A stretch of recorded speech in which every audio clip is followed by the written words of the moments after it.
This is Visigoth. We're recording this show on February 24th, 2005. This is part 5 of a multi-part series we've entitled The Magicians of Mutability. It features both Phil and Paul Collins. Yes, they are brothers. They together co-authored The Ascendancy of the Scientific Dictatorship. And Paul has written The Hidden Face of Terror, which Philip edited. And we want to thank you very much, Paul, for coming back to us. And welcome to the Grassy Knoll. I'm doing fine, Viz. In this fifth segment, I'm probably going to let be a listener more than anything else. This is, for the most part, for me, uncharted territory. And though I have the outline which you sent along to me, and I also have my own questions for sure, I'm going to let you run with it more or less. I think I'd also like to go back and touch upon some things we spoke about the last time you were on. And but for now, let's say that you can you give us a theme for the topics you'll be talking about today? Well, we're going to talk about three very important Venetian characters. The first, Giameria Artes. The second will be Gaspero Contarini. And then the third will be Paolo Sarpi. And these three individuals and the contributions that they have made to the conspiratorial tradition are absolutely vital to look at because they're when you're looking at the Venetian oligarchy, you're looking at the face behind today's elite and the means, the methods, the ideology being followed by today's elites really finds its origins back with these Venetian individuals, and it's something that's hard for people to grasp because when we think of Venice, we think of charming waterways, we think of gondolas in the water and whatnot. We get this charming, scenic kind of picture in our minds, and it's really important for people to look below this facade and see some of the sinister things that came out of Venice and how it was a conveyor belt for a lot of the occult ideas that originated in the mystery religions, a conveyor belt for those ideas into our modern day. Well, wasn't Venice kind of a cutthroat place to begin with? Oh yes. It was. I mean, not just with the world outside of. For instance, they worked with Turkey to bring about like this awful slavery, but not just outside of their own country, but inside of Venice. We see this kind of oligarchical factionalism where they would really fight with one another and cut at one another's throats.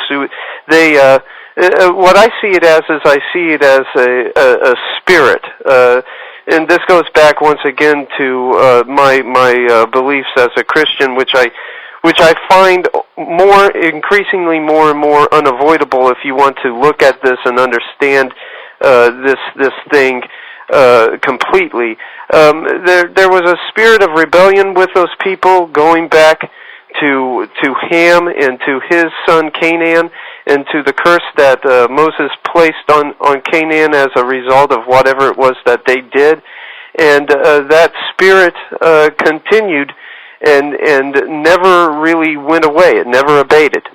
Did this Venetian mentality, did it also necessarily seep into all the royals of Europe? Basically, it did. It really where it hit the hardest, where we see it the most, was in Britain. It was with the English, where Francesco Zorzi, spelled Zorzi, if I'm pronouncing that wrong, somebody can let me know. But when he went and became the advisor to Henry VIII and had a considerable amount of influence on Henry VIII and basically began this Rosicrucian project out of the court of Henry VIII and transformed that society into a society where Freemasonry and the ideas of Freemasonry gained dominance. I have a question for you. If your answer is speculative, I understand. But I've come to the belief that all the royal families are awaiting the time they can return to their feudal monarchies. What's your take on that? Well, I've always felt that the republics that were supposedly set up over in Europe were merely transitional. If you listen to the spinmeisters on the major media networks, they try to make it sound like the elitist mentality and the oligarchical mentality kind of went the way of the dodo right around the time of the 18th century, with the introduction of ideas of representative government, of the beginning of Jeffersonian democracy. But the truth of the matter is, if you look at these royal families and look at the way that they act, the way they behave, the things that they have written, you see that oligarchical mentality never went away. You had the one royal, I can't recall his name offhand, but the boy over there dressing like in a Nazi uniform at a party, and I think that I personally think that wasn't just a poor taste. That wasn't a poor choice on his part for a costume. I think that was a subconscious expression of the authoritarian mentality that is inherent in his in not only with him but with the rest of the elite. That was Harry. Yeah, that was Harry. Yeah, that was Harry. And if you look at some of the things for instance, Prince Charles' attitude towards Diana when she began to become kind of benevolent towards the common person, you also see this mentality. So it's never gone away, and it's there. It's waiting for a resurgence, and it's quite possible that it's already experiencing a resurgence today when you consider the fact that Britain's kind of tapped in with America on this imperialist expansion. Now let's get to the first personage on your list, someone who is central to today's interview, and that would be Ortiz. Yes. Gianmaria Ortiz is a very important character because we all know, who have studied and researched into elite criminality, we all know the character of Thomas Malthus. And we know about Malthusianism, and we know exactly what that is and how it's this call for depopulation and basically doing away with people that are so-called inferiors. What most people don't know or realize is that Malthus had as his influence Gianmaria Ortiz. And one of the people that caught Malthus on this was Karl Marx. Karl Marx didn't like Malthus. He wasn't fond of him at all and called him a plagiarist and said that he was merely plagiarizing Gianmaria Ortiz. Gianmaria Ortiz had passed on to Malthus this idea of carrying capacity. And carrying capacity is basically the idea that the Earth's ability to carry a population is finite, and that it can only carry a population up to a certain point before there is widespread scarcity, disease, just overall chaos. And Malthus took this idea, he ran with it, and said, well, given the fact that there's a finite carrying capacity that the Earth has, we have to, begin to basically kill people off. And this whole mentality continued today and has continued up to the modern day with the population control crowd.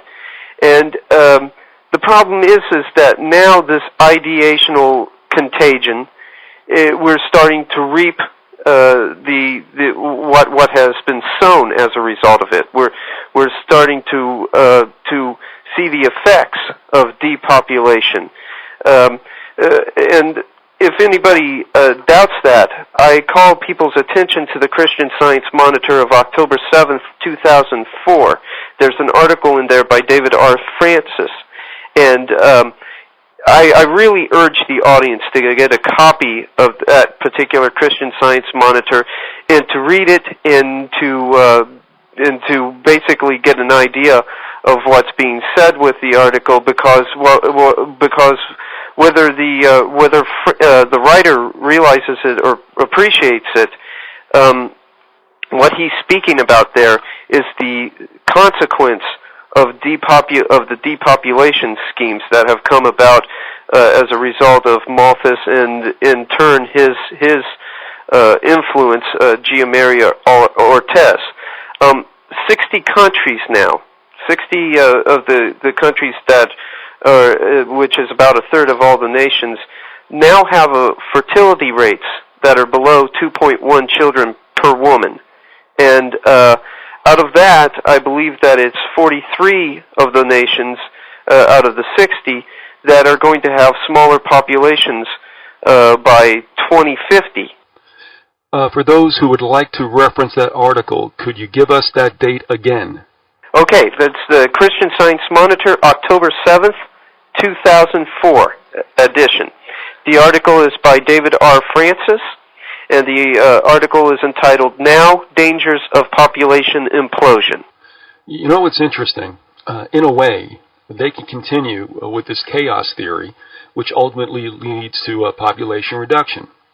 However, at the same time, according to their fallacy, they still effect population reduction and selective breeding as replacement births fall off. That's correct, and they don't. Even with this problem, certain sections of the elite fully intend to continue with their depopulation schemes. They have no intentions of getting off of that route. And for an example, I would like to point people's attentions towards a Council on Foreign Relations study that came out in April 2001 that James A. Baker, who was the Secretary of State under the first Bush, was integral to the writing of that document. Now, people have to understand that the Council on Foreign Relations is a major elitist organization. It's a conduit for several elitist interests. But in that published study, the Council on Foreign Relations found that scarcity as far as oil and whatnot was going to be a major problem in this century, which leads us into the issue of peak oil, something that I used to treat as a foregone conclusion, now which I doubt. And I have heavy doubts about the peakers and what the peakers have been saying. Colin Campbell, who was and still is their guiding light, has made several erroneous assertions throughout the years. He's asserted several times that oil production was going to peak here, that it was going to peak there, and he's become basically like a Chicken Little. And but the problem is that even if he is making erroneous statements and putting forward very flawed contentions, he still has the elite's ear. And the fact that he has the elite's ear means that they are going to act on whatever it is that he's giving them.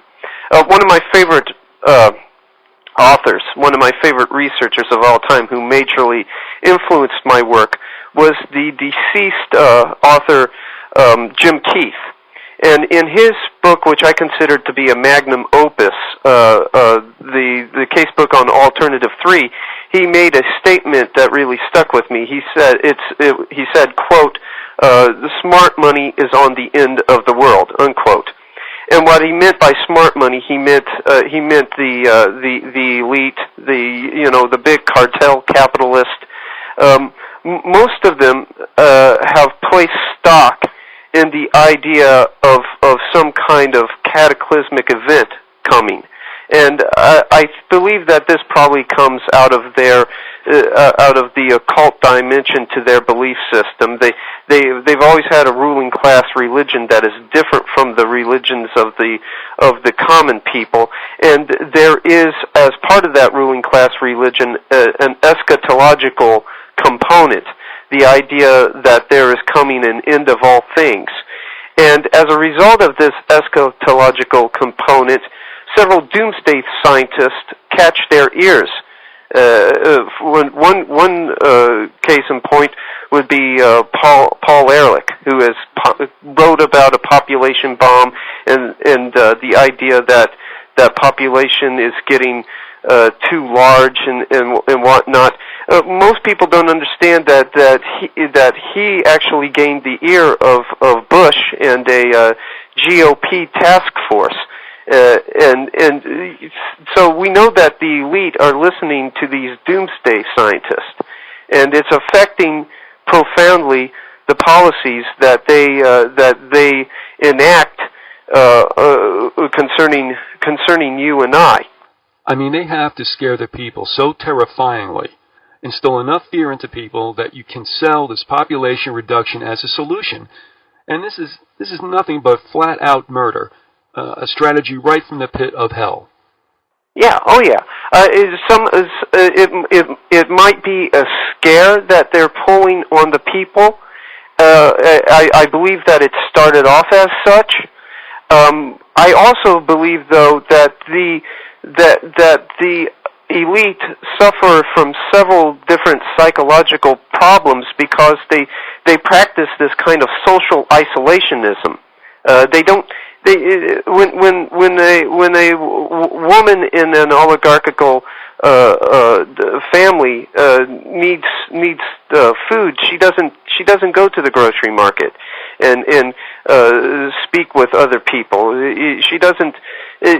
Basically, servants are sent out to get what is needed and bring it back. The only real social interaction that one has in that kind of environment is at the country clubs, is at the different elite enclaves and meetings and social gatherings. So they are very much out of touch with you and I, and they are very much way out of touch with reality. And I believe that this leads to psychological problems on their part, and those psychological problems actually lead to them believing a lot of the baloney that they sell you and I. I believe that there are several of them that really do honestly believe that some kind of cataclysmic sort of environmental meltdown is on the way. One individual that I would point to as a case in point would be Al Gore. Al Gore seems to be very much a true believer of the things that he wrote in Earth in the Balance. He seems to hold these things, with a religious fervor, and whether it's true or not, it affects the way that they treat us. And with that Council on Foreign Relations report that I was referring to, the so-called scarcity, the so-called peak oil problem, ultimately gets blamed on you and I by these individuals, because they say in that report, quote, "So we come to the report's central dilemma. The American people continue to demand plentiful and cheap energy without sacrifice or inconvenience," unquote. Well, what kind of sacrifice would the elites have in mind? Historically, the sacrifice that they have demanded of us is population, going all the way back to the Illuminist Robespierre of the French Revolution, when he had a depopulation scheme to drastically cut the amount of mouths to feed, that led to 300,000 people being essentially slaughtered, 297,000 of which were the very people that the revolution was supposedly helping, which would be the lower and middle class people. Just as an aside, because I don't want to digress too much, this is, after all, your show. But I have a listener that's in the balance on this peak oil thing. And I emailed him that if population reduction wasn't so inextricably tied to peak oil, I might be somewhat skeptical that, in fact, maybe peak oil exists. But also, if it's running out, if oil's running out, then those who run the oil cabal would have jumped to the next fuel so that they'd be ready to monopolize whatever that fuel source might be when we, the consumers, get there. But no, they're saying there's no other source, forget about solar, forget about wind-driven energy, forget about hydrogen, that it's oil or nothing. And if it's oil or nothing, then they come without any reservation and saying the only solution is population reduction. They would, see, and that's one of the reasons that I have come to doubt it. You know, as I said when I started off studying the issue, I treated it as a foregone conclusion. I thought that it was true and all. But now I have my doubts, and what you have just brought up is one of the reasons that I have my doubts. Because if they saw that there was going to be waning dominance when it comes to that resource, they would have hijacked one of the alternatives out there. That's right. And we have seen no hijacking of any of the alternatives. What we have seen is essentially a repression of the alternatives. You might remember Pons and Fleischmann with their whole idea of cold fusion. When they were coming out with that idea, they were totally ridiculed by the United States establishment. They since went to France and received funding from the Japanese and began to do their research over there, and they haven't been welcomed back with open arms by the elite, and so that seems to suggest that this scare is false. You know, the other thing is also, I lived through the oil scam of 1973. You know, I've recounted about how I watched the tankers line up, and we couldn't wonder why is there a shortage when we see like 11 tankers out in Newark Bay. But they were only holding off until a price hike was effected, and then they offloaded. And then we realized right then and there it was a scam. But the thing is, I remembered that. And I'm saying if they did it to us once, they're going to do it to us again. Oh, yeah. So I, you know, I've never had anything more than a 6-cylinder car. I mean, the two I have now are 4. But you know, the other thing is, when the SUVs came out in the late 80s, I don't remember any people asking for them. I don't recall everybody going, gee, I really wish I had a gas-guzzling SUV. So what I'm saying is Ford and the boys and Rocky and the boys, I'm sure they talk to each other. And the thing is, if oil was running out, do you think Ford and the rest of them would be building cars, vehicles that are the greatest gas guzzlers we've ever had? No, no, they wouldn't. As a matter of fact, a lot more plants would be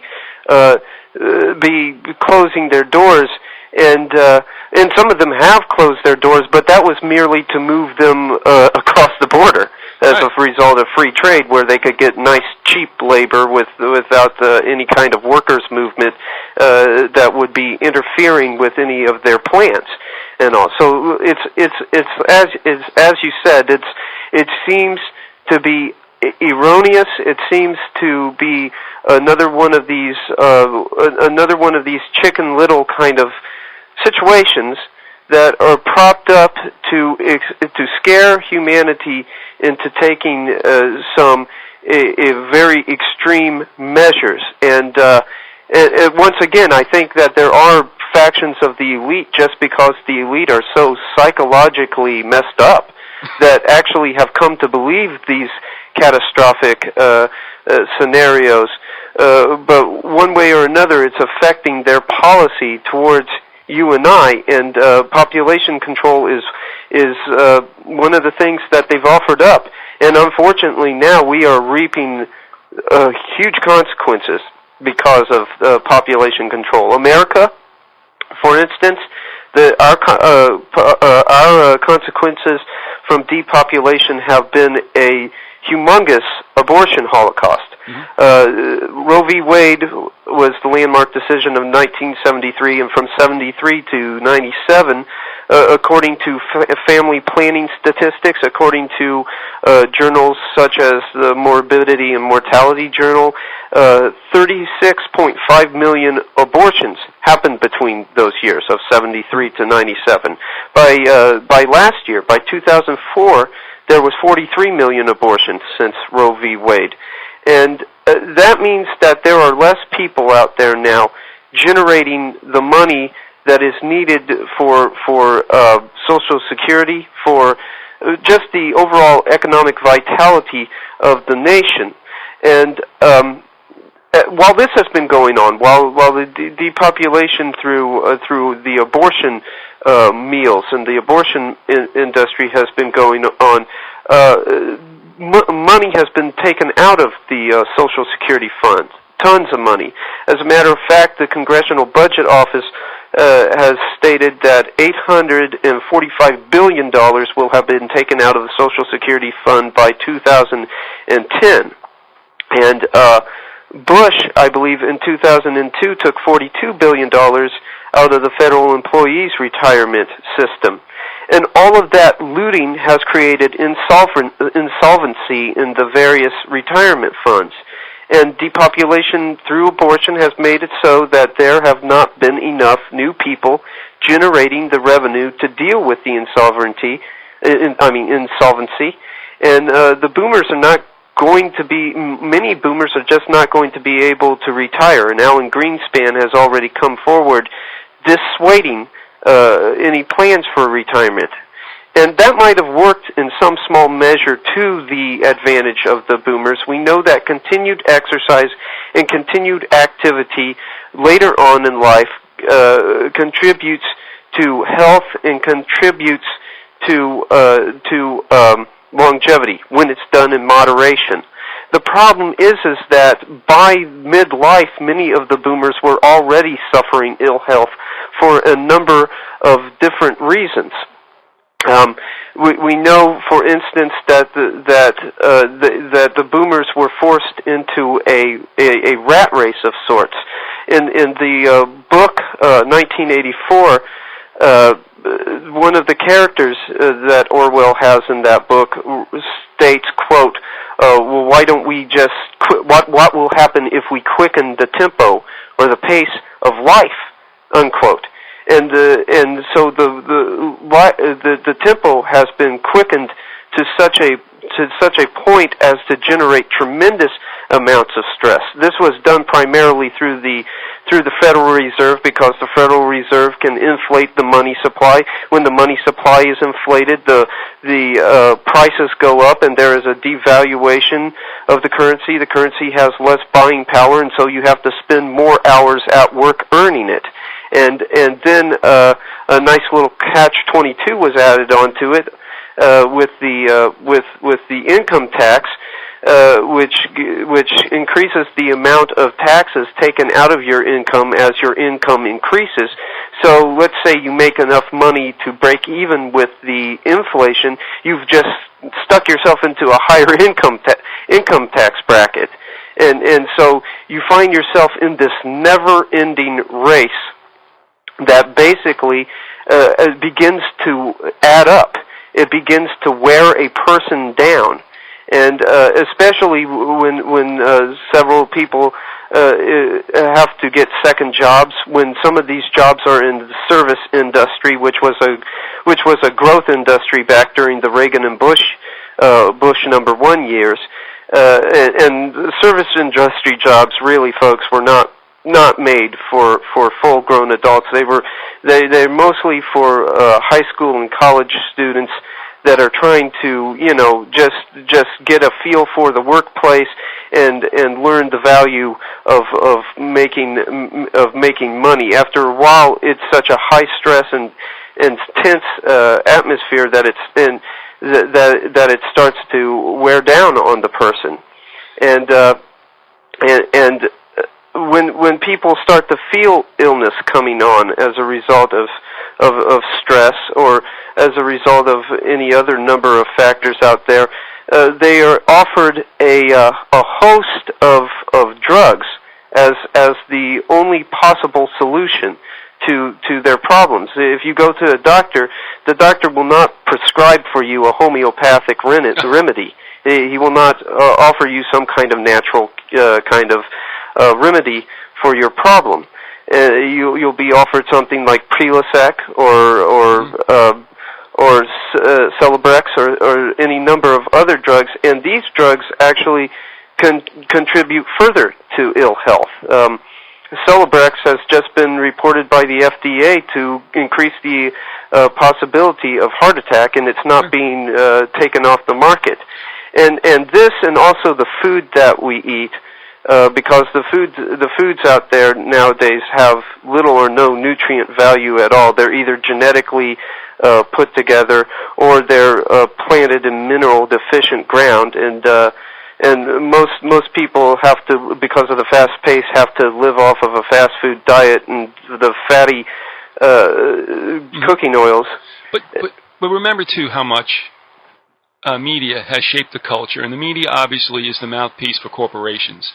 When they tell people day in and day out how stressed they are, you find these people turning around, and even if they're not saying, geez, I am stressed. You know, my wife and I look at them and we go, forget that. Why? Because you said so? You know, we don't buy the mind-op that TV has become over the last couple of decades. Well, we know that suggestions, suggestive comments in the way that you think can actually affect your pH balance. Right. And it can move you away from being alkaline to being acidic based in your pH balance. And when that happens, you're in big trouble. And that's where many of the boomers find themselves today. They're not in a position where they just can continue working and working, and so you know we find ourselves in a very big pickle, so to speak, because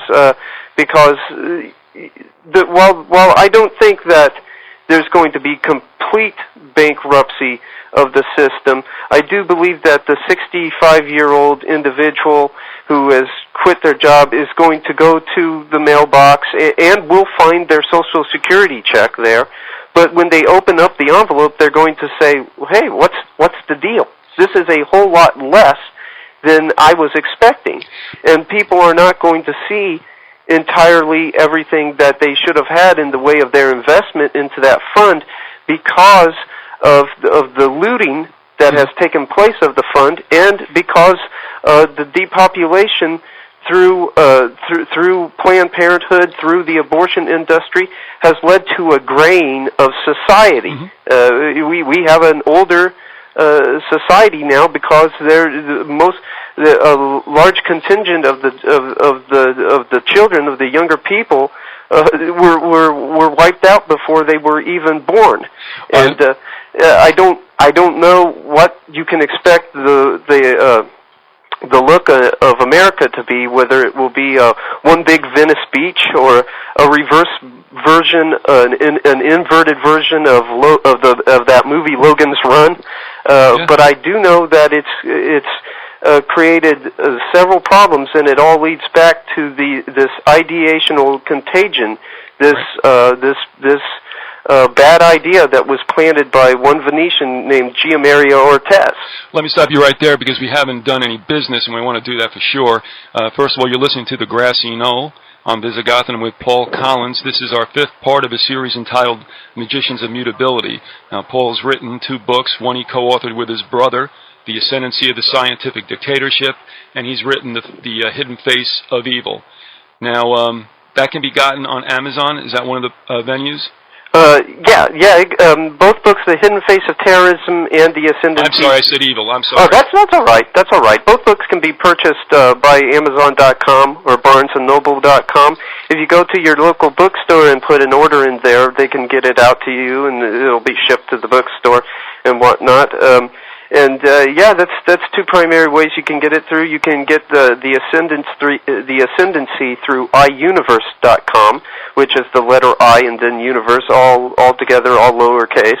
And the Hidden Face of Terrorism you can get through Author House, all one word, all lowercase .com. Right. And yeah, those are the areas that you can pick it up at. And just to clarify, because I screwed it up, it is the hidden face of terrorism. Yeah, that's correct. Okay. Now, I just want to share something with you, and we go back to this carrying capacity, which is absolutely at the center of all this that we're going through now with peak oil and population reduction. But, you know, talking about what's going on today, even with physicians, real quick, let me just tell you what happened. My wife has some esophageal discomfort, okay? Okay. We think maybe hiatal hernia, you know, we don't know, acid reflux maybe, but she's not really got any burn. But so we go to the doctor. Actually, we just went there to see if we can get the prescription for a scope, should she need it. Sure. We tell the guy what's going on. He says right away, oh, acid reflux. I'll give you some antacids, and then you'll go on Nexium. And I go, Doc, what makes you think that she's acid? I go, we're vegetarians. You know, don't drink coffee, don't drink soda. Maybe she's too alkaline. Isn't that a possibility? He says, well, yeah, like 10% of the cases. So here's what we did. You know, it was her body, but I said to her, look, I'm gambling, and I hope you feel the same way, that maybe you're alkaline. And maybe what we ought to do is eat some foods that are acid-producing in a sense. Maybe exactly. the body's crying out that it has to do something. Exactly. Well, I'll tell you what. We were very fortunate to have Mennonite organic farmers nearby. Mm-hmm. We got some dairy, organic dairy, and I believe we also got some organic beef. And not, you know, all of a sudden, a lot in a short period of time, but we phased it in. She also took the colloidal silver that we make. Yeah. And drank it, because it's an antibacterial. And if she's got H. pylori, guess what? It prospers better in an alkaline system. She was too alkaline. Well, what happened? Bang, gone. She never took the antacids, never took the Nexium. But you know what? They threw medications at her right off from the beginning, and I said, well, how do we cure this thing? Is it bacteria? Why can't we go after it with an antibacterial? See, and I'll tell you something else that really burns me on that one, is because doctors take the Hippocratic Oath. What did Hippocrates said? He said, let your food be your medicine, and your medicine be your food. Now, Hippocrates was coming out of a pagan culture that didn't have the Old Testament dietary rules that we have in the scriptures, but even he was able to recognize that there are certain things that you should take into your body, and there are certain other things that you should not. I don't understand why doctors cannot look around them and see what people have to eat today. That it's genetically made by big agribusinesses, as opposed to a small-time farmer that puts tender love and care into his work. Agribusinesses basically think that you can manufacture food like you manufacture an SUV, and that at the different fast food chains that people basically live off of for breakfast, lunch, and dinner nowadays, there's trans fat in the cooking oils, and that clogs up your arteries. You know, and none of these factors are factored in by these doctors because they have been taught to go on a drug-based medicine system. And the reason that it's drug-based goes back to the big oil cartels. So much of the pharmaceutical medicines and medications come from coal tar derivatives. That's right. You know, so you know, some people in you know, good-hearted people treat it like well, you know, you get at a certain age, sickness, illness, ill health, decrepitude is a foregone conclusion, and everything. They even that's even espoused in some nominal Christian churches as an idea.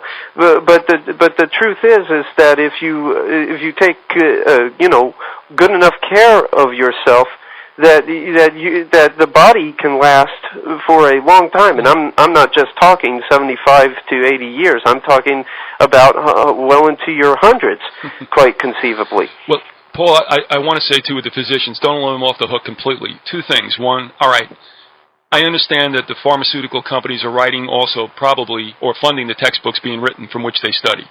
Secondly, though, remember one thing: they like money, they want plenty of it, and guess what? When you're on homeopathy, you don't come back to the doctor. So, that's true. You know, that's what it is. There's no money in healthy people. That's true. So, I mean, in a sense, they really don't want to know it because it's nice to keep seeing you out in the waiting room. Exactly. And then the drug companies need to boost the share of the stockholders that have investment in that company. And the only way they're going to do that is if people are taking their products. Let me share one quick anecdote with you, sure, if I can. You'll like this because you hit it right on the head about what is at the base, what is from which pharmaceuticals spring. John D. Rockefeller, when he first got into oil, I think he actually used it as medicinal. And in my bathroom, I have an old advertisement. You know, it wasn't photographed; it was more or less painted. And it was from Rockefeller, Standard Oil. And what it was a laxative called Nujol, Nujol. And this is a little girl, probably 4 years old at the most, embracing a doll, and with Nujol right next to her in the doll's carriage. And I'm thinking to myself, yeah, here he is wanting to medicate a 4-year-old who might be a little constipated. It's like, why don't we hydrate the girl and give her a couple of foods that might, break the logjam? But no, got to take Nujol at 4 years old. So, I mean, you're right. Rockefeller, again, behind pharmaceuticals, behind petroleum. And isn't it interesting that those two industries are probably the most vital to the globe? Exactly. And I believe that also behind the profit factor, of course they want to make a profit, that there is another dimension, a dimension of control.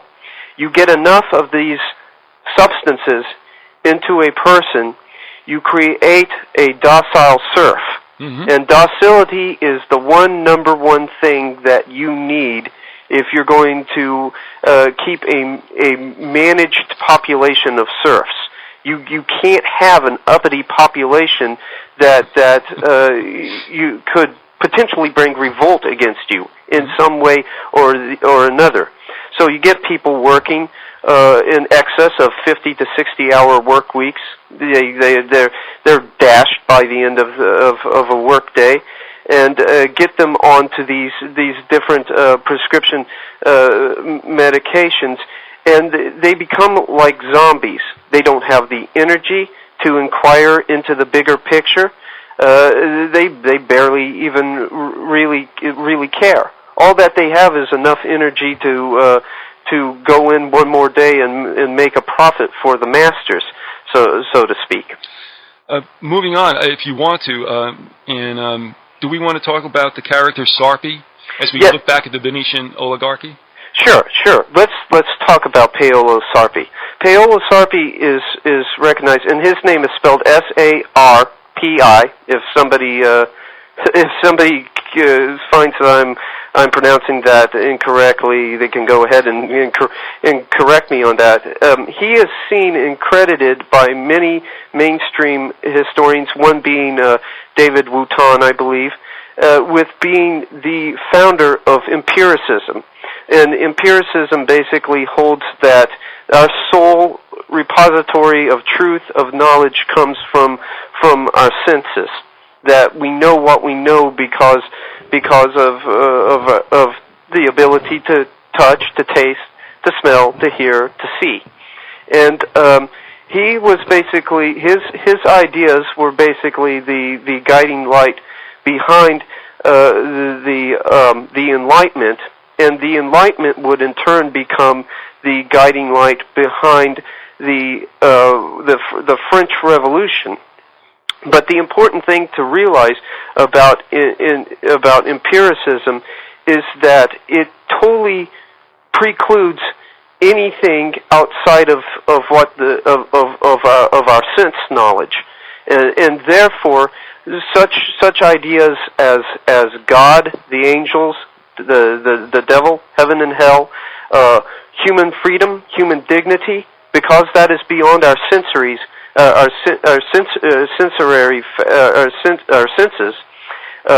they do not exist, and they are totally written off. And so we find the beginnings here of scientism, because scientism is based heavily in empiricism, and we also see the whole idea of materialism, because materialism and empiricism go hand in hand. And that's very interesting, because Sarpi, of course, was a Venetian. The Venetians were merely Canaanite Phoenicians, and the Canaanites worshipped Baal, and Baal was the embodiment of the materialistic idea.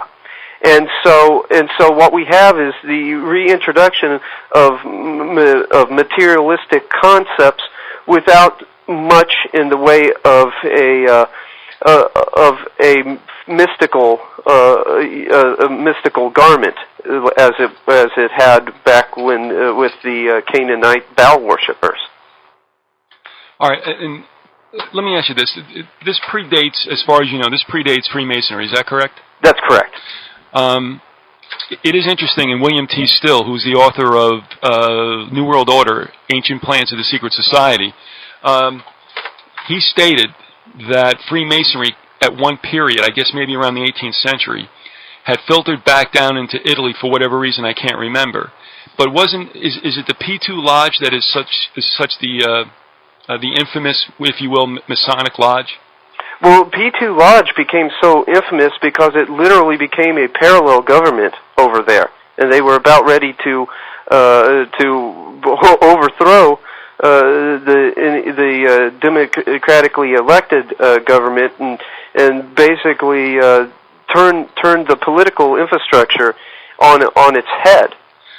Well, I know that you had asked me to read an article that comes from, let's see, what was the website that was from? I guess it's off EIR. Uh-huh. And it was how the Venetians took over England and created Freemasonry. That's correct. So some would say that Freemasonry, and I don't know if we touched upon this the last time you were on, but Freemasonry came out of the Templars' involvement with the Middle East or Egypt or whatever, and they brought it back to Europe. Do you find that necessarily true? Because I'm a little confused as to really do we look at the Templars as implanting some of these, let's say, questionable practices of worship? Okay, there's two ways that we can look at this. We can see it as a seamless organizational procession, and we can see see things as the Templars creating Masonry as an outgrowth, or we can see Freemasonry merely picking up and adopting the Templar ideas as part of their tradition, and thus claiming a lineage back to the Templars. Mm-hmm. We do know that the Knights Templar, the Knights Templar ideas were implanted into Freemasonry. What I basically believe is what Albert Pike seemed to be implying in his book Morals and Dogma, that the Templars either merged with or became known as the Rosicrucians and began to shift Masonry away from being operative to speculative, and that project would have happened in part through the Venetian Zorzai that was in the court of Henry VIII. Well, no doubt the Templars did carry back the geometry they got from the culture of the Middle East that enabled the true Masons, builders, to do what they did in Europe, right? Because prior to that, they were dealing with what, Roman numerals or something? Yeah. So, I mean, they did come back with some worthwhile discoveries, sure, but they may have also been a bit tainted by the Egyptian sun god worship, or, I mean, was there Muslimism then? Was there Islam then?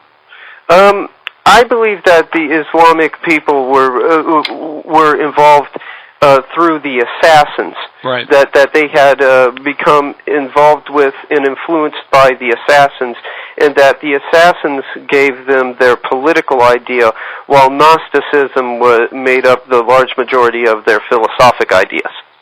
Well, some say, and I don't know, let me throw this out to you, that the Templars, in essence, were closet Islamists.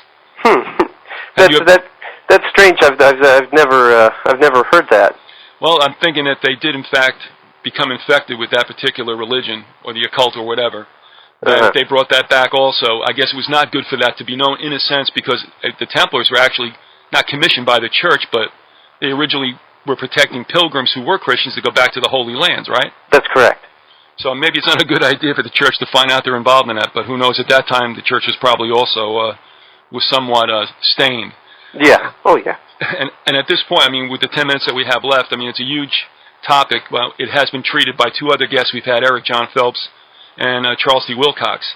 But as we're talking about the church being tainted even then, we're looking at the 16th century and about the time of the beginning of the Jesuits with Ignatius Loyola. That's correct, and that brings us to our last individual, Gasparo Contarini. Contarini was the personal protector of Ignatius Loyola, and what he did was he interceded on the part of Loyola and was able to convince the Pope to allow Loyola to form the Jesuit order.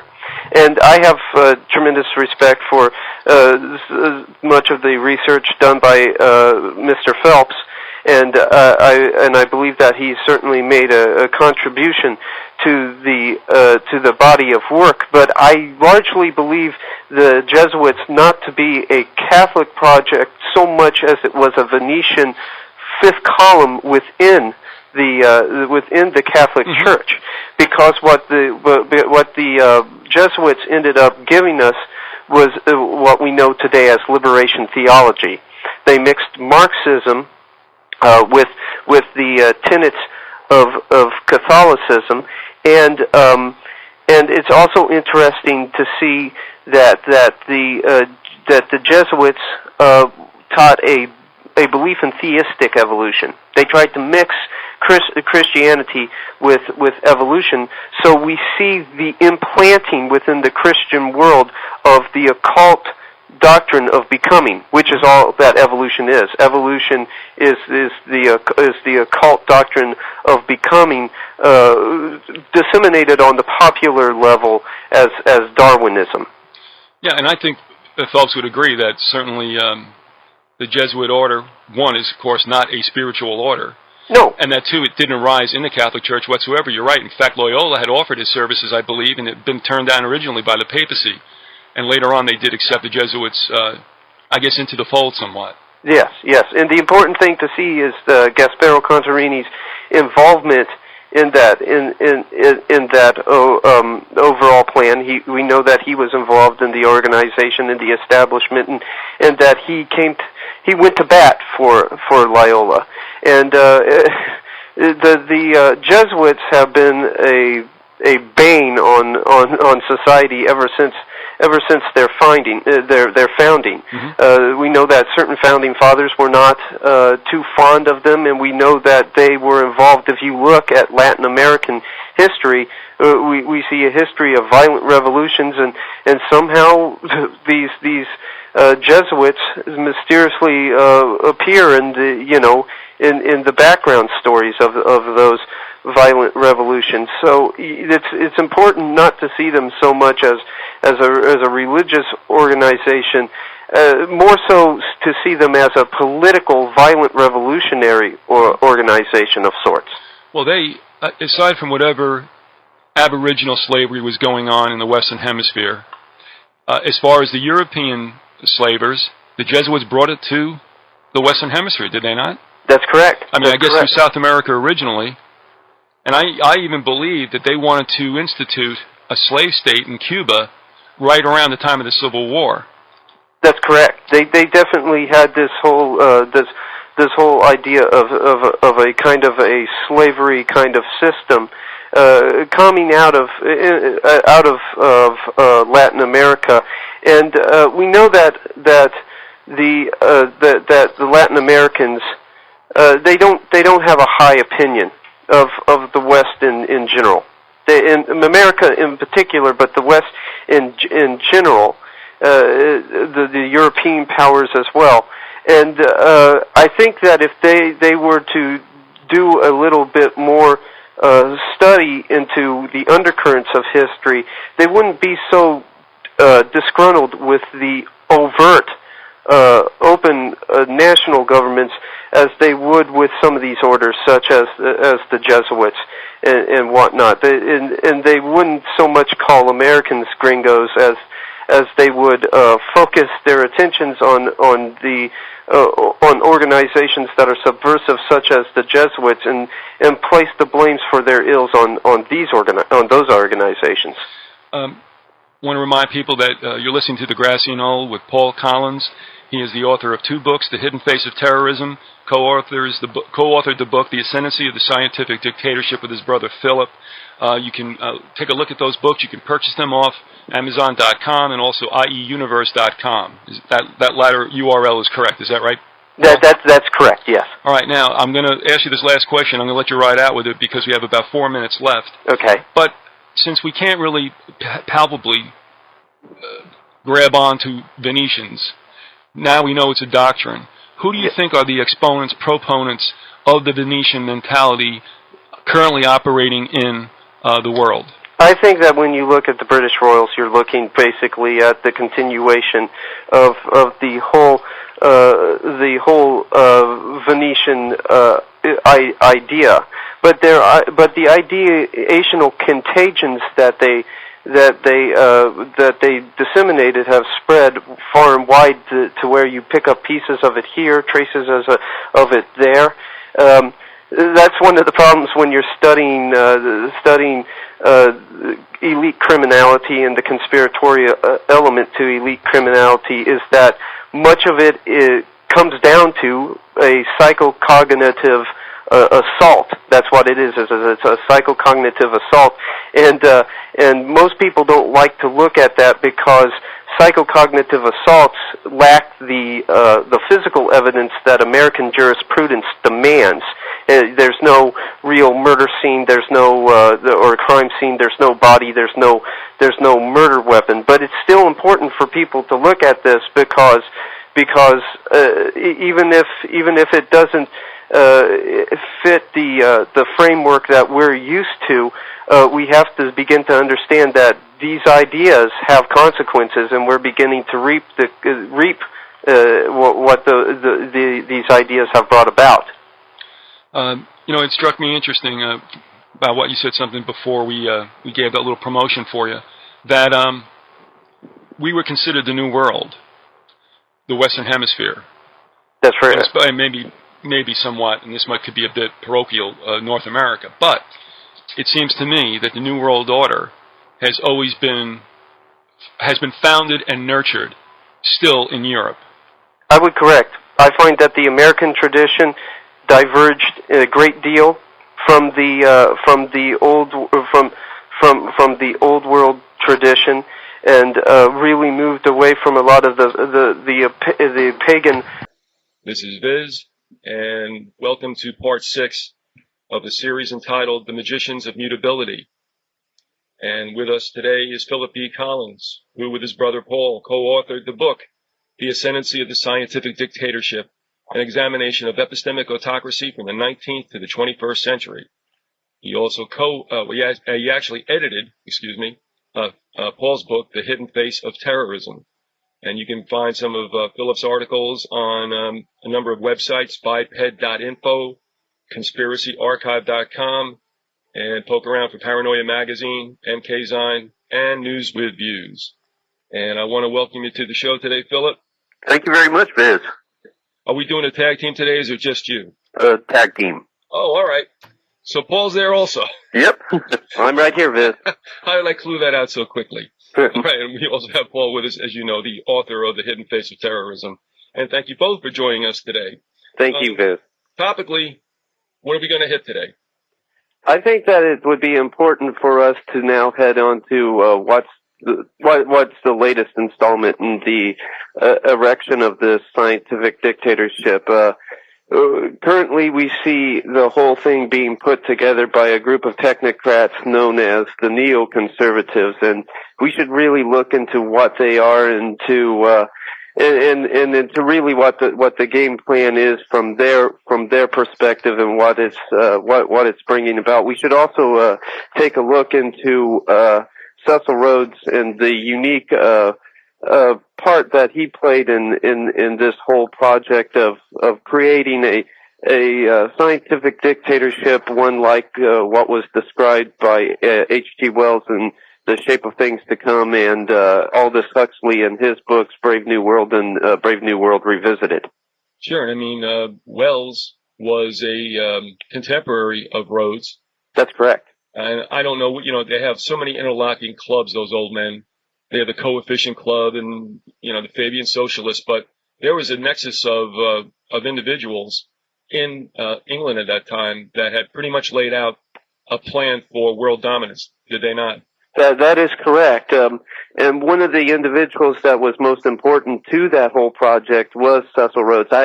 I really can't think of one man throughout the last century and who really affected human history and the course which the whole of human civilization has taken more than Cecil Rhodes. So important was his role that Carroll Quigley basically based a lot of his book on the man's work. He just saw the man as having shaped the majority of what we know today to be our modern world.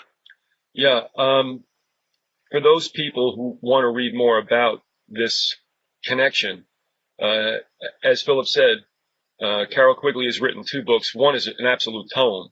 The other is The Anglo-American Establishment, and the tome to which I referred is Tragedy and Hope.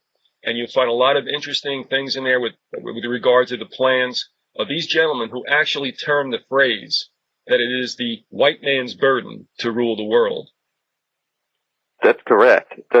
He basically saw the Anglo-Saxons as being the master race. His ideas went back really to a teacher of his that he had, John Ruskin, who believed that the ruling class of England had possessed this tradition of morality, of beauty, that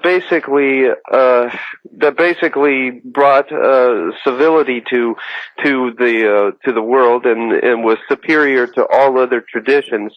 And his fear was that the other peoples of the world would begin to assert themselves, and that this ruling class tradition would be submerged and lost. And so the only way that you could prevent that is by extending the rule of the British ruling class to the rest of the world. And these ideas of Ruskin were so powerful upon when it came to Cecil Rhodes' thinking that Cecil Rhodes actually worked with several other ruling class figures, Alfred Milner, Stead, Lord Balfour, to name a few, and created this secret society known as the Society of the Elect, dedicated to that one goal and that one purpose. And many researchers have looked at this plan and looked at this particular conspiratorial undercurrent, and have done a lot of good work uncovering what all was done in that regard. What many people don't understand, however, and what has been looked at not too often looked at, is the fact that this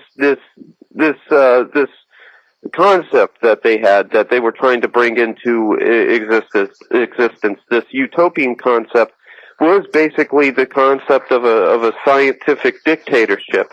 It's little known that in 1877, Rhodes became a life member of Freemasonry's Apollo chapter at Oxford University.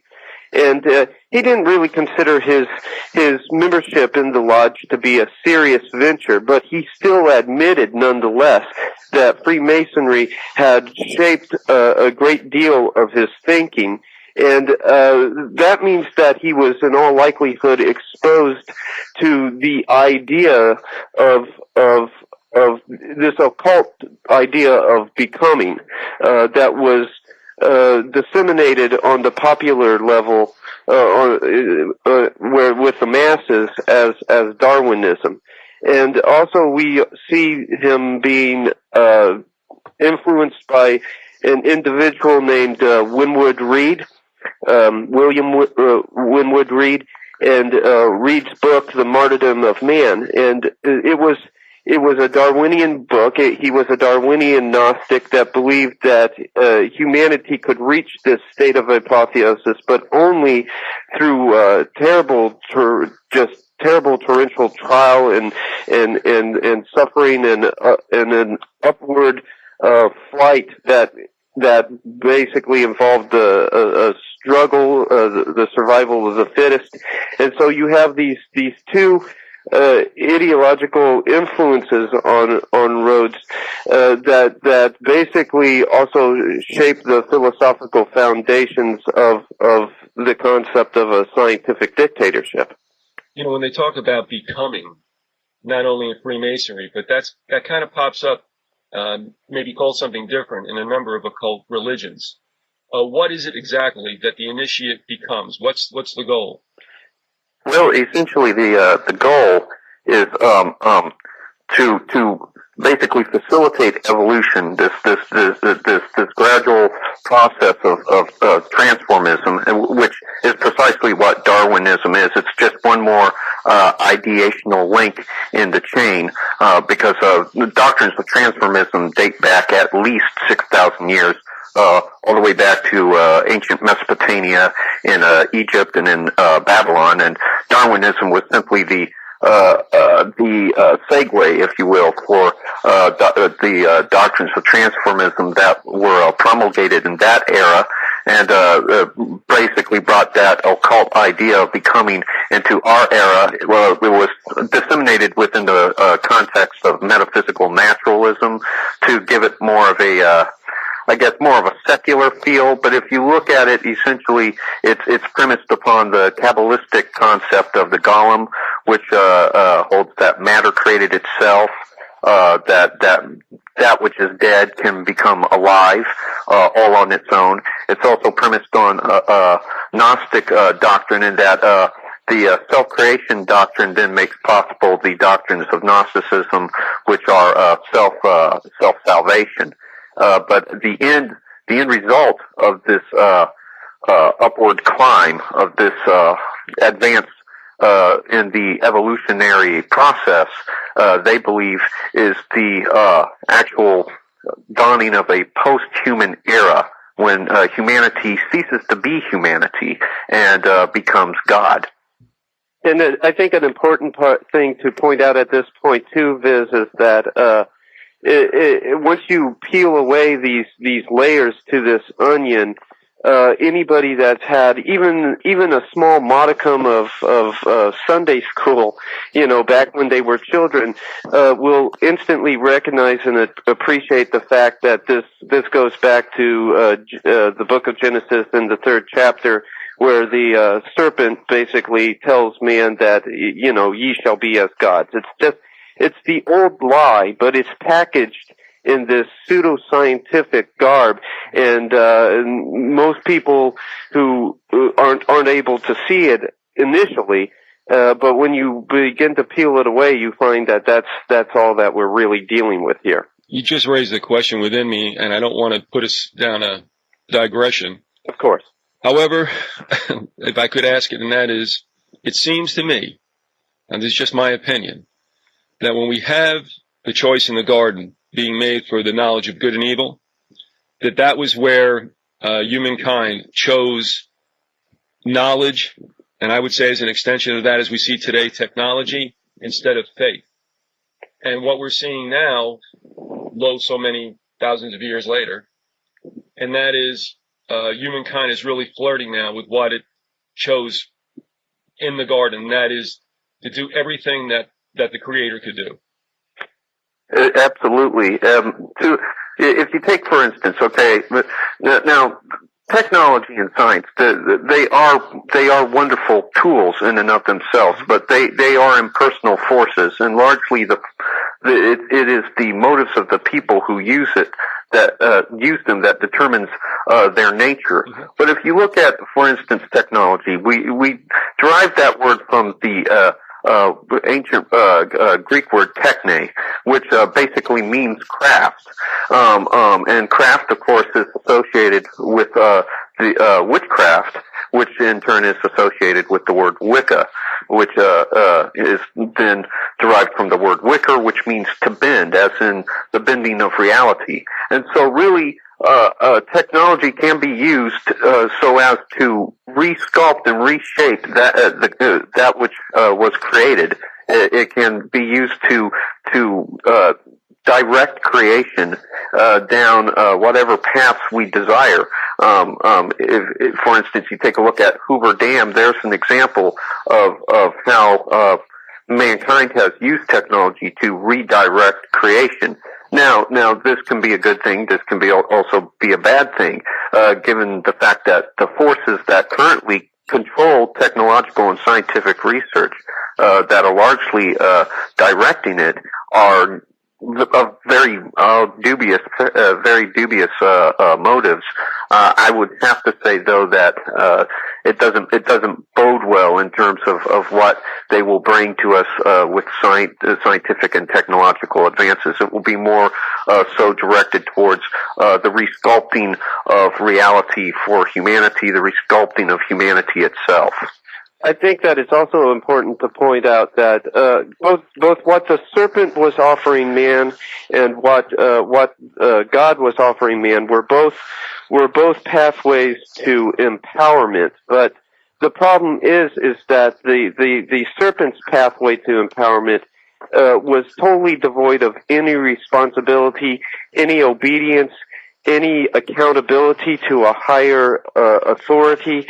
I do believe that when you read through the scriptures that God very much wanted mankind to aid him in this whole project and enterprise of creation. And that's why the image of God was placed in man. The image of God is basically we see it in the desire to create. It's the desire to approximate our Creator by creating things just as God does. But the problem with the path that the serpent was offering was that it was totally devoid of any accountability or obedience to God.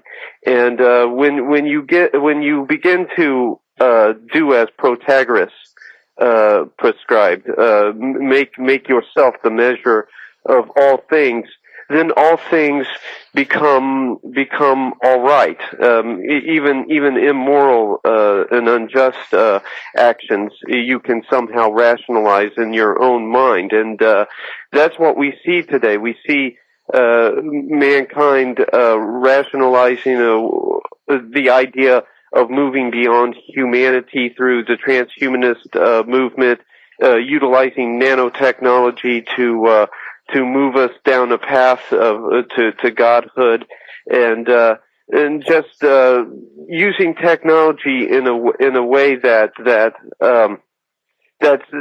actually will bring about severe consequences for us as a race. You're listening to the Grassy Knoll on Dade City Micro Radio. We have with us for part 6 of the series Magicians of Mutability, both Philip and Paul Collins. Their books, The Hidden Face of Terrorism and The Ascendancy of the Scientific Dictatorship. These books are available on ieuniverse.com and Amazon.com. Anything you'd like to add to that? Yeah, sure. You can also pick up articles at www.biped.info and at conspiracyarchive.com, and also be watching for the April issue of Paranoia magazine. It'll be featuring an abridged version of my article, Fiction as a Precursor to Fact, Sci-Fi Predictive Programming, and the Emergent World Religion. I would say that the umbrella term that would cover this entire series would be scientific dictatorship. Would you agree? Yes, very much so. All right. We want to take a look at the eugenics movement and how this weighs in toward a scientific dictatorship. Sure. All right. If I could, I want to do one thing, because I wanted you gentlemen to hear this, if it's okay. Okay. I know you're going to pick up the eugenics movement from probably the 60s. Sure. What I did find, what I alluded to before, and I just would like to relate this only because it seems like it was perhaps a real threshold moment. And this is from Edwin Black's War Against the Weak. On May 16th, 1904, Francis Galton delivered an important address entitled Eugenics, Its Definition, Scope, and Aims, stressing actuarial progress, marriage preferences, and general education. This is a quote. Overzeal leading to hasty action, he cautioned, would do harm by holding out expectations of a near golden age, which will certainly be falsified and cause the science to be discredited. He added, the first and main point is to secure the general intellectual acceptance of eugenics as a hopeful and most important study. And here's where it gets good, guys. But the famous novelist and eugenic extremist H.G. Wells then rose to publicly rebuke Galton, bluntly declaring, this is a quote, it is in the sterilization of failures and not in the selection of successes for breeding that the possibility of an improvement of the human stock lies. On that afternoon in Britain, the lines were clearly drawn. It was positive eugenics versus negative eugenics. Do you care to comment? Yes. Essentially, what you have there is basically they laid basically the groundwork right. for the overall eugenics ideology.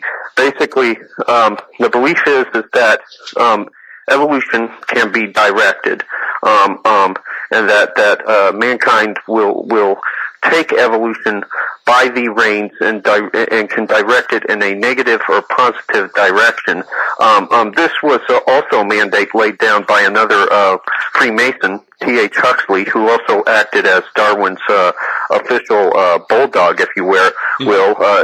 In many of his statements, he laid out the mandate for humanity to direct human evolution, and there's two directions. Eugenics, which can lead humanity towards the breeding of superior stock. It's derived from the original Greek word for well-born. So the idea is that as we manipulate our heredity, as we manipulate our genetic reproduction, we will generate more and more well-born stock. And then what they call dysgenics, which is essentially retrograde evolution, as they believe, and that leads to what they would consider lesser stocks, inferior forms of life. Now, also, we see at the beginning of the century Rockefeller getting involved with his population council, and didn't eugenics and perhaps, euthanasia really start to gain some strength on both sides of the Atlantic, and may have been abrogated by World War II? Do you want to touch upon that at all? Sure. Well, it's interesting that you bring up Rockefeller. At the 1932 New York Eugenics Congress, which was supervised by the International Federation of Eugenic Societies, this meeting featured several Nazi ideologues, including Dr. Ernest Rudin. Rudin was a psychiatrist at the Kaiser Wilhelm Institute for Genealogy and Demography in Berlin, and facilities devoted to his so-called research took up an entire floor of the institute and was financed by none other than the Rockefeller dynasty.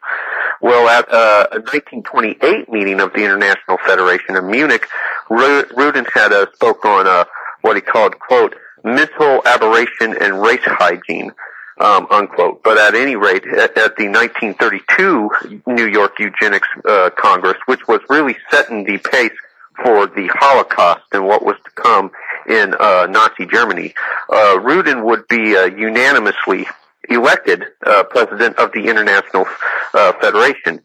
And his ascendance to such a prominent position was owed in part to his work as founder of the German Society for Race Hygiene. And he was the co-founder of the organization was Alfred Ploitz, who was also vice president of the Eugenics Federation. Ernest Rudin also wrote for Birth Control Review, which was Margaret Sanger's magazine, and was the birth control movement's official journal at the time. And it would be with Margaret Sanger, of course, that you would see Planned Parenthood crop up here in the United States.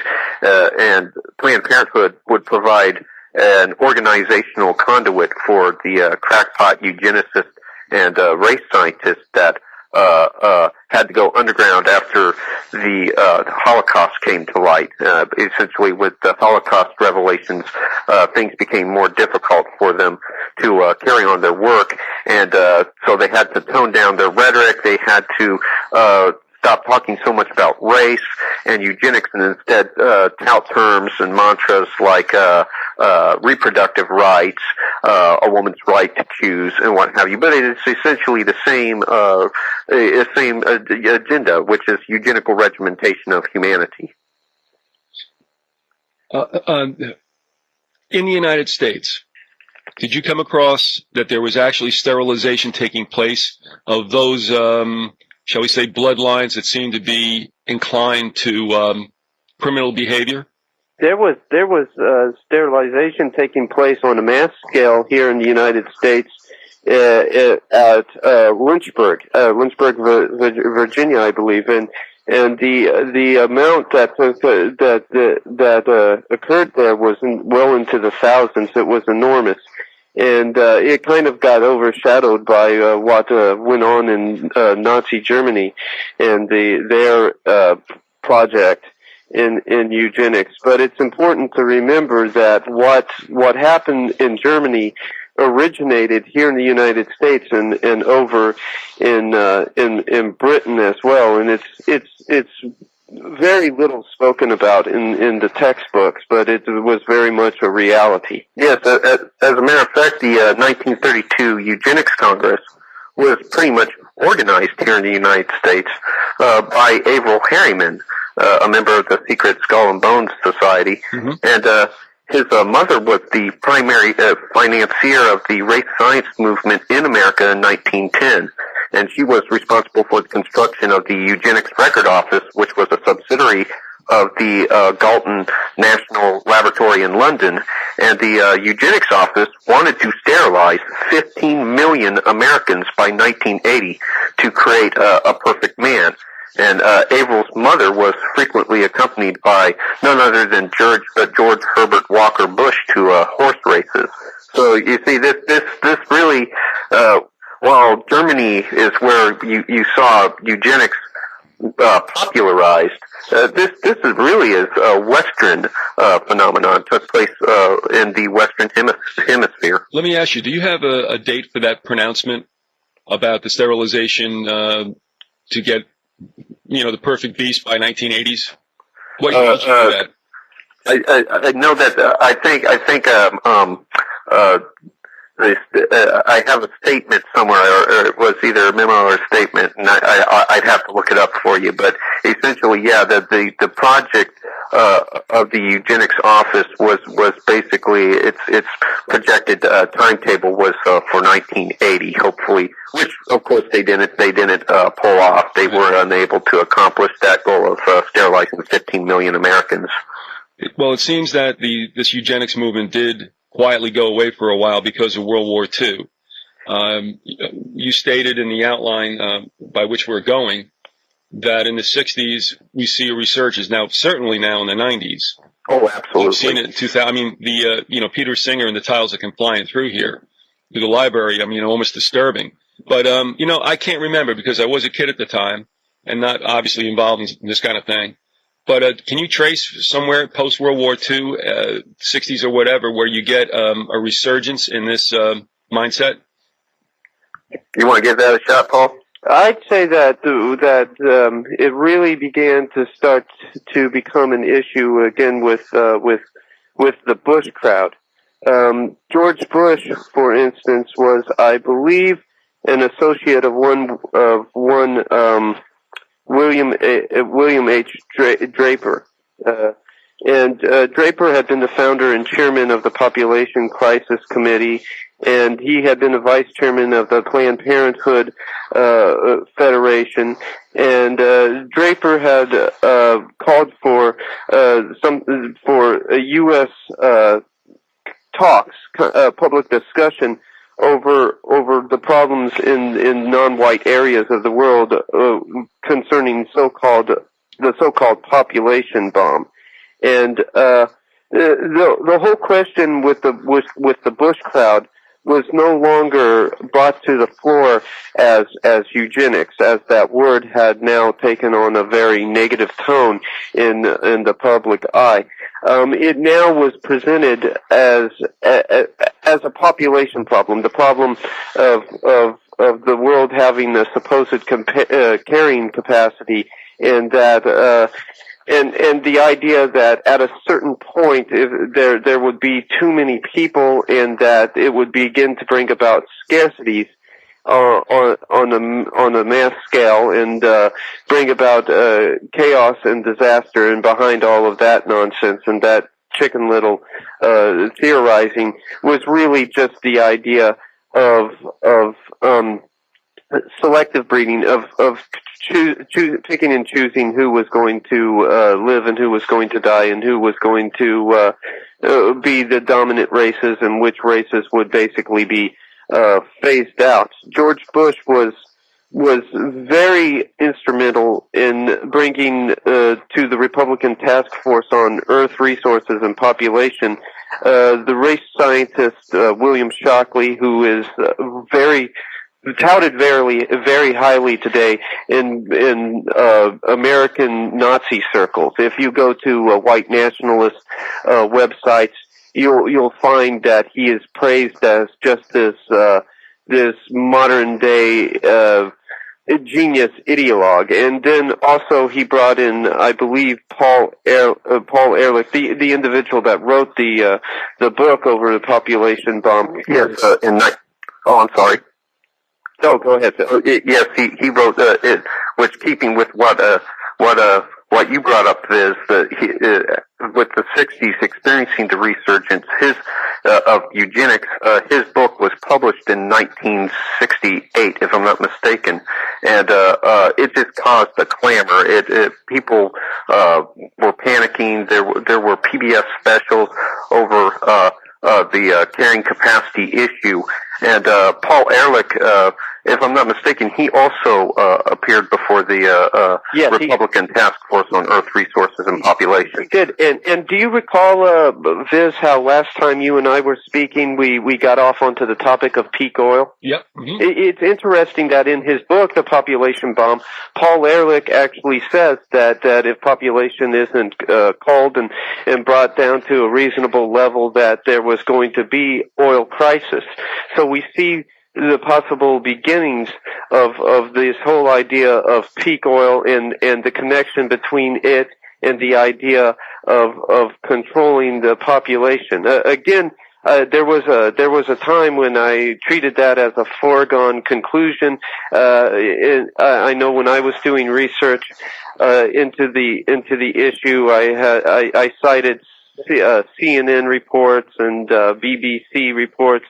And I saw it as I didn't see anything dubious behind it, because my rationale was, well, it's a finite resource, so it just makes sense that you can't keep pumping it out of the ground forever. However, when you look back into the writings of Paul Ehrlich, and you look back into the writings of other population control fanatics, you see a connection again right back to this peak oil thing. So it seems that while some writers may be have humanity's best interest in mind in bringing this up, and might not be aware of any dubious ideas behind the whole concept, that the concept of peak oil is in fact just one more cover for the idea of calling the human herd. Well, I'll tell you what I do remember, and I remember very clearly,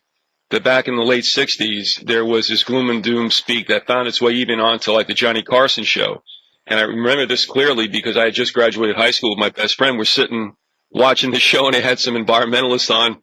And he painted such a gloom and doom picture, and Johnny Carson, in the way that he could, was giving that sideways glance to the camera, like, what's going on here? And he finally asked him a question, like, can you, sum this up? And the environmentalist said, well, he goes, let me put it to you this way. If you're on the Titanic, it doesn't matter if you were first class or steerage. And my friend and I looked at each other like our lives are over. You know, I mean, we're just getting out of high school and we're done. Yeah. But also that same year, actually around 69 or 70, when they try to, well, they very definitely harken in the age of Aquarius. Yeah, well, you know, these scare tactics have cropped up, you know, here and there over the period of time, over history. Here in the United States, where this whole idea of extinction being more than a remote possibility, being an inevitability unless extreme measures were brought to bear on humanity. I remember that when Philip and myself were just single-digit age children in grade school, that ABC, which I believe at the time had been bought by a firm that had as its main lawyer a former DCI, put out this movie called The Day After. I don't know. Do you recall that movie? It was on ABC. You're right, with Jason Robards. That movie just to call it social engineering is just downplaying the significance of its role in what it was doing in terms of shaping the mindset of the average American. I remember our parents wanted us to see that movie because they were very much part of the whole nuclear scare crowd. They believed that there was something to the idea of the Soviet Union and the United States destroying the world through nuclear exchange, and it shocked and traumatized. You know, I know myself for the longest time, and you know, basically got me to believing that you know, some rather extreme measures were going to have to be implemented if humanity was to avoid a catastrophic end. I'll tell you a couple of things real quick, and we'll move on to some of the other talking points. Remember that at the turn of the decade, 60 into 70, you had the Club of Rome, who's never short on proclaiming gloom and doom. Absolutely. Backed Aurelio Pecci's book, The Chasm Ahead, and if you read that, you find out how much they dealt in hyperbole and not so much on facts. It's all these extrapolations that go dark. Also, absolutely. You got Brzezinski's, what is it, Between Two Ages, the Technotronic era? Oh, yeah, absolutely. You know, whether I get era and ages mixed up doesn't matter, but the thing is, in that book also, he says, well, you know, this is what's going to happen. And let me just add this, and we'll get back into the flow. Have you ever heard of Dr. John Coleman? Oh, yeah, Dr. John Coleman wrote a Committee of 300. That's right. I spoke to him the other day. He's going to be on, and what's really set a fire into him, and this goes back to a movie, if you remember, that was made for TV on ABC as well, called Stand, which was based on a Stephen King novel about a bio attack. Anyway, Coleman said that he had written in 1984 an article about avian flu and how the British government feared this more than terrorism. Well, now we're being prepared, if you've noticed, the last couple of weeks for an attack of avian flu that would have 1918 consequences. So I'm thinking back to the movie Stand about how this could happen. And of course, as we all know, you know, Hollywood with its Hollywood will tell you what's coming. But we're seeing right now either a massive scare tactic or, as Coleman does believe, this time they're going to cut this baby loose. It's very interesting. Also, if you read H.G. Wells' The Shape of Things to Come, which I consider another piece of sci-fi predictive programming, because the prognostications that he presents are uncannily precise. In it, he presents what he calls, quote unquote, the raid of the germs. So it would appear that humanity has been conditioned and prepared for an eventual pandemic release of diseases, which again really serves the purposes of the elite very well, because they really help in calling what they would consider surplus population. It'll be really interesting, too, as an aside, how much they're going to try to trump up vaccinations, which, are every bit as bad and serves the globalist purposes as the actual pandemics that they cut loose. Absolutely. It'll be a very interesting late summer, I think. If the timing of this is for the famous fall, which is usually flu season. Moving right along, what do you mean by Gnostic techno-eugenics? Okay, doke. Well, essentially, today we see eugenics basically assuming a new incarnation with the transhumanist movement. In essence, transhumanism represents a new incarnation of Gnosticism.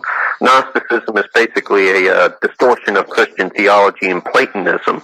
Like Christianity and Platonism, Gnosticism emphasizes this division between the corporeal and the incorporeal, or the spiritual and the material. However, the distortion begins with Gnosticism's contention that the temporal spatial is tantamount to a hell where the spirit is confined by the demonic agents of time and space, and the only way to overcome these demonic agents, according to the Gnostic, is to achieve gnosis and alter humanity's sensate being. In so doing, the Gnostic believes that he or she can emanticize the eschaton and establish heaven on earth. Now, this was also the aspiration of both the Nazis and the communists. It's also the dream of transhumanism, which contends that our humanity is merely a consequence of time and space. Bart Costco, a professor of electrical engineering at the University of Southern California, espouses a core precept of transhumanist doctrine, and I'll read it exactly, word for word, as he put it. Quote, "Biology is not destiny. It was just nature's first quick and dirty way to compute with meat.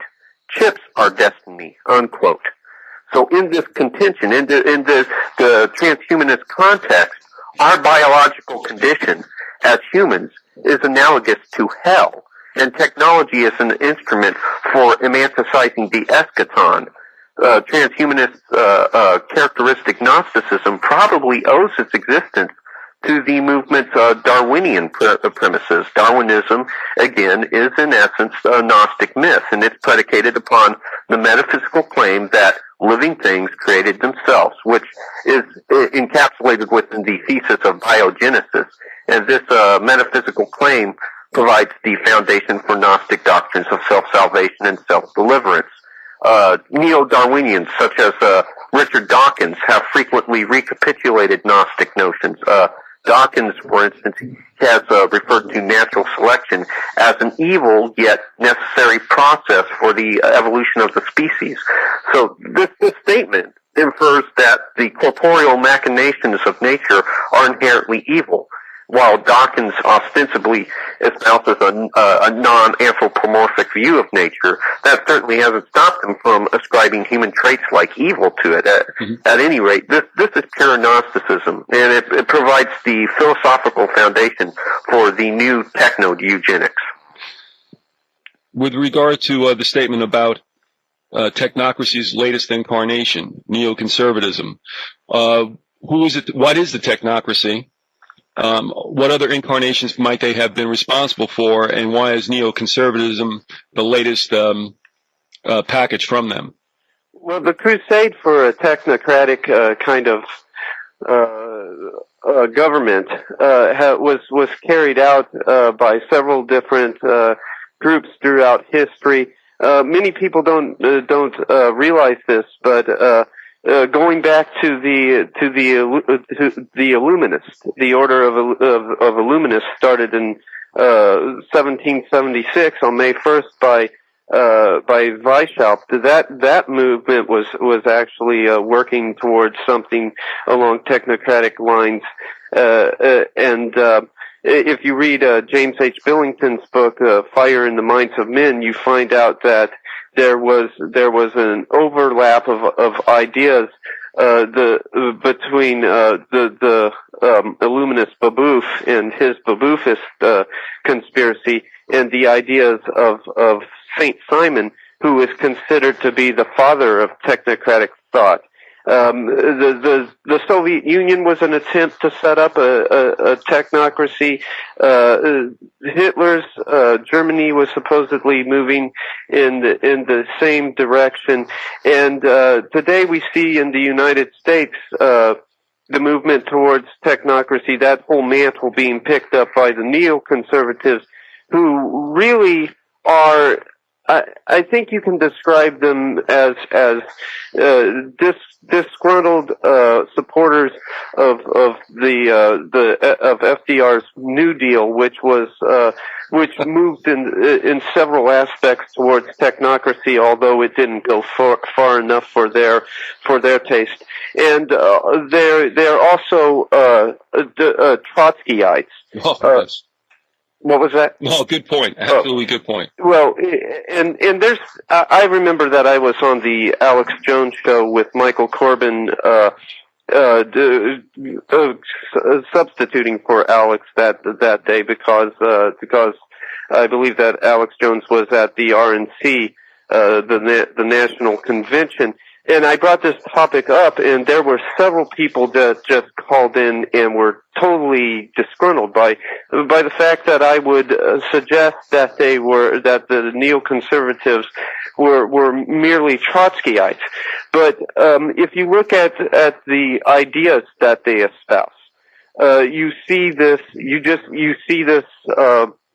parallel between the teachings of the ideas of the neoconservatives in the teachings of Trotsky.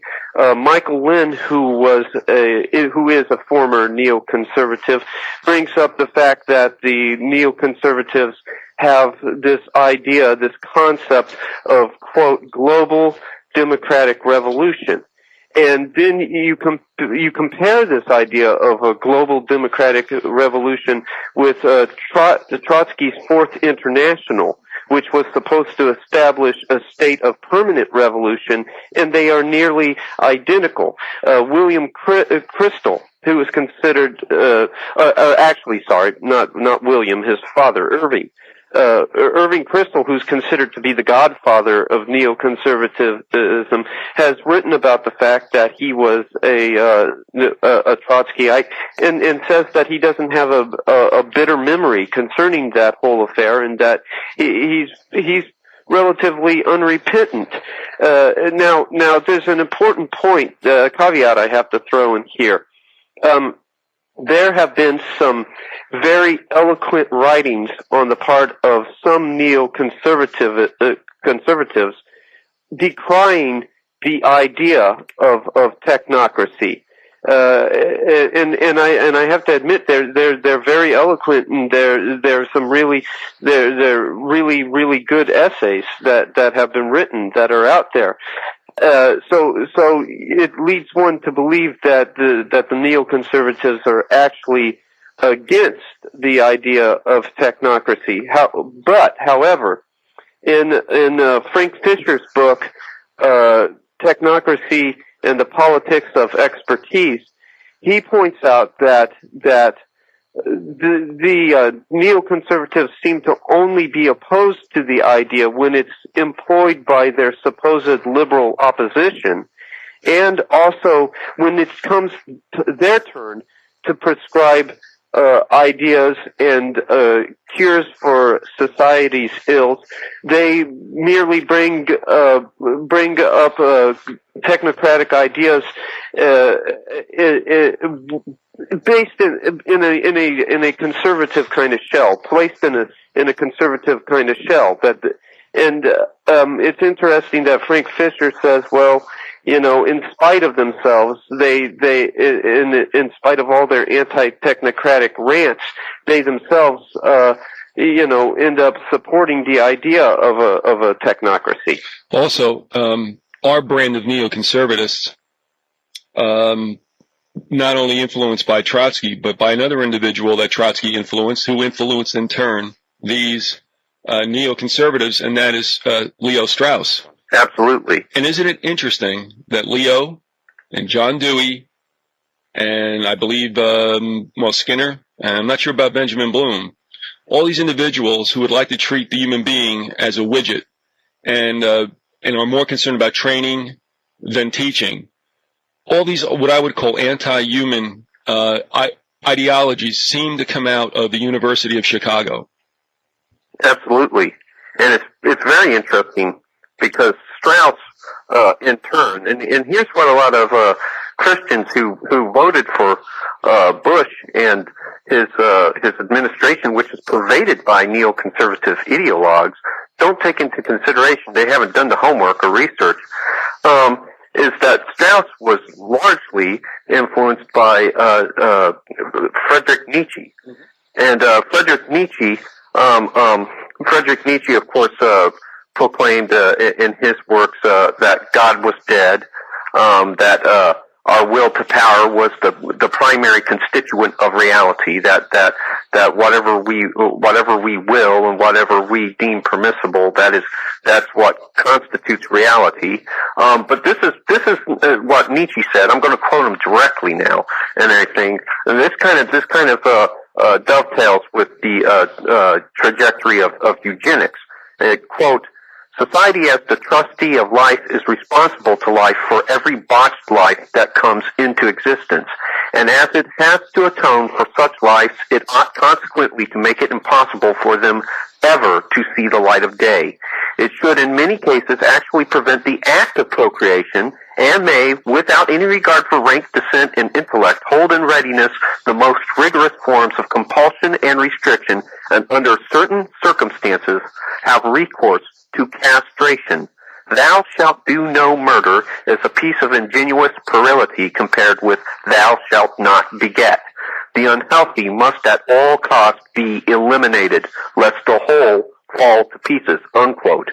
Automatically, the astute reader will recognize in that quote the traditional themes of eugenics, Malthusian demands for the prohibition of procreation amongst certain populations, and compulsory sterilization.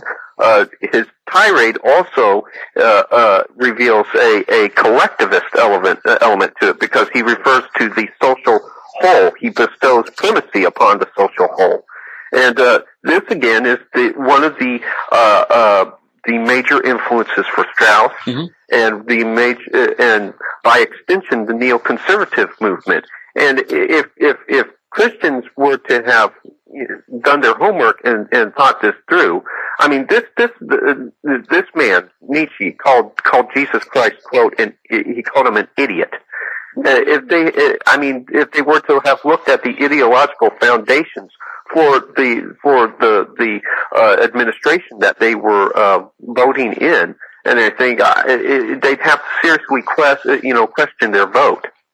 Well, what's interesting also, that was a Nietzschean quote, was it not? Absolutely. Well, also all these fathers of modern education, Dewey, et al., all went over to the Wundt School of Experimental Psychology in Germany. Absolutely. And then they came back with all these wonderful, warm, loving ideologies and practologies. Also, yes, collectivism is what the American education system is all about right now. Individualism has to die. That's right. And collectivism is now in the fore. And I have to say, it may seem innocuous, but all this group work that's being so bandied about as being a great thing is all about, I would call it a leveling of all intellects, so that you just get one basic great individual. In other words, it's mediocrity rules. Absolutely. In fact, that takes it back to, and this is basically the foundation, the foundation of the religious doctrine of the scientific dictatorship, as you put it, the leveling of all intellects so as to create just one mind. H.G. Wells called it the mind of the race, or racial mind, right. The racial memory. And essentially the idea is eventually to amalgamate human consciousness into a single hive mind, if you will. The Freemasons call this hive mind the group soul or collective soul.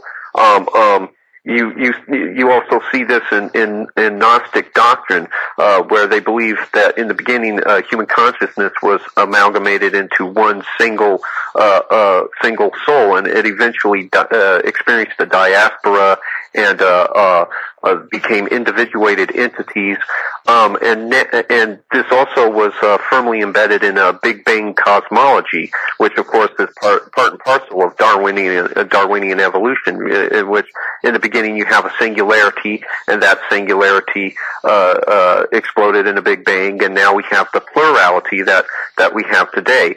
And what these utopians and what this ideational continuum of coercive utopianism holds is that we are gradually migrating back towards that singularity. We are gradually migrating back towards that hive mind, and it's very much still alive. You see it in the transhumanist movement, particularly with convergent technologies projects.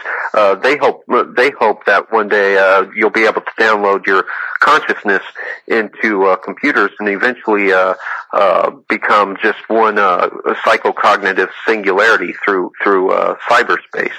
But it's very much part of neoconservatism as well. It's very much collectivist. As Irving Kristol put it, they never really had any problems with the monolithic state. They never really had problems with the collectivist state, and in fact, it viewed it as an inevitability.